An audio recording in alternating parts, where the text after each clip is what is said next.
Hey, we made it all the way from Los Angeles to Denver. In fact, we went to Aurora, about 1,012 miles on a single tank. Now, it was at DT0 when I actually pulled into a shell this morning, so there might have been a gallon left. Pretty amazing. Came in indicated over 40 miles per gallon. I'll show you that in the clip. And what can we say about the truck? Pulse width modulation. I was watching the battery voltage indication. I only saw 13.4 to 13.6, so it's a little low, but it did fine there. Hopefully you're catching this volume because it's really windy out here. And as you can see in the background, the Rockies. So we basically climbed from about 800 feet up to 11,000 last night and back down. The cool thing is DT was at 20 miles when I had 55 miles to go at the Eisenhower Tunnel. And of course it's downhill, so most of that's fuel cut.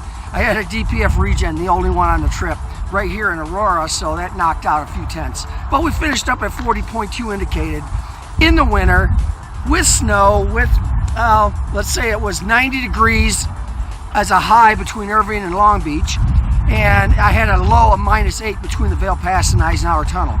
It's pretty impressive. Quick charging USB port, charges phones up very, very quickly. That's a good thing. What else can we say about this truck?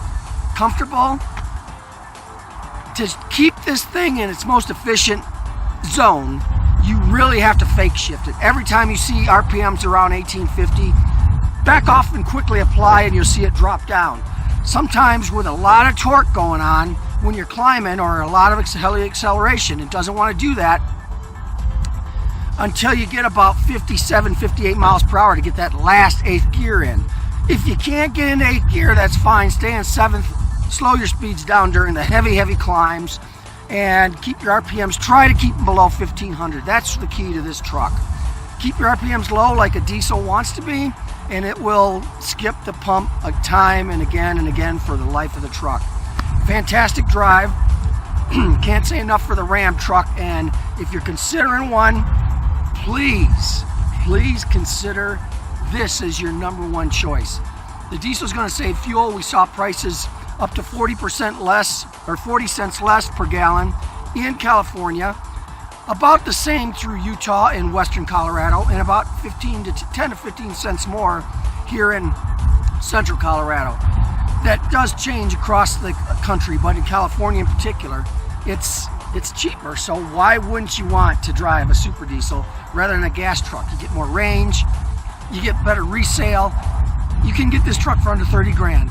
So that's the conclusion. We finally made it, and a fantastic drive and another fantastic truck. Thanks, Ram.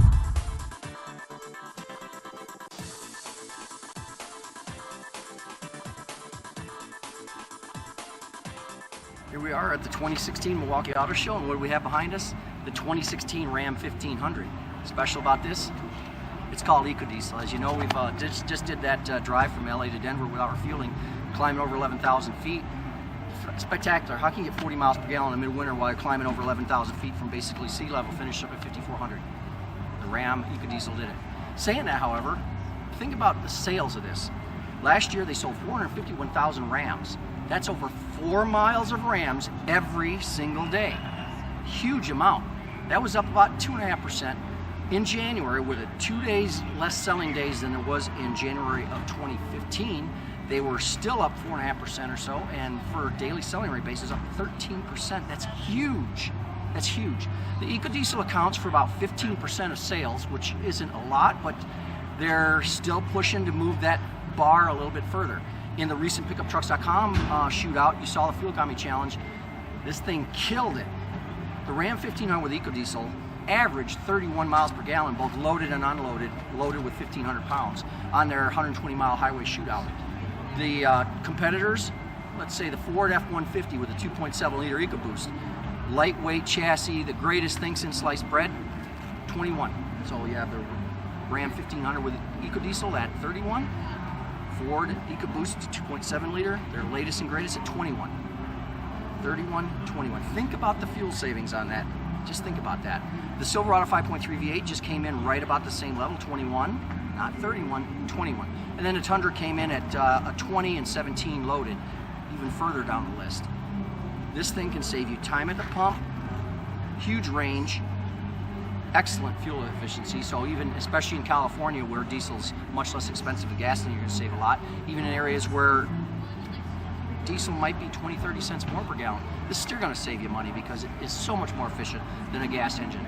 Even around town driving, this even gets better than that because diesel is consuming about half the amount of fuel when they're idling than a standard gas engine. And start-stop's not going to help you in a stop and crawl outside Milwaukee, Chicago, Miami, California, and anywhere, LA, San Diego. This is a fuel saver all around. It's my favorite truck, my #1 recommendation. You can get them in a base tradesman for just over 30 grand with some discount. You're looking around $25,000 for a real work truck with an EcoDiesel, a 3-liter EcoDiesel.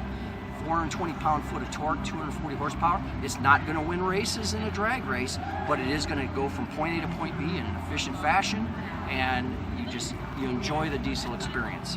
Something for all of us to think about. Coming live from the 2016 Milwaukee Auto Show with the Ram 1500 with EcoDiesel.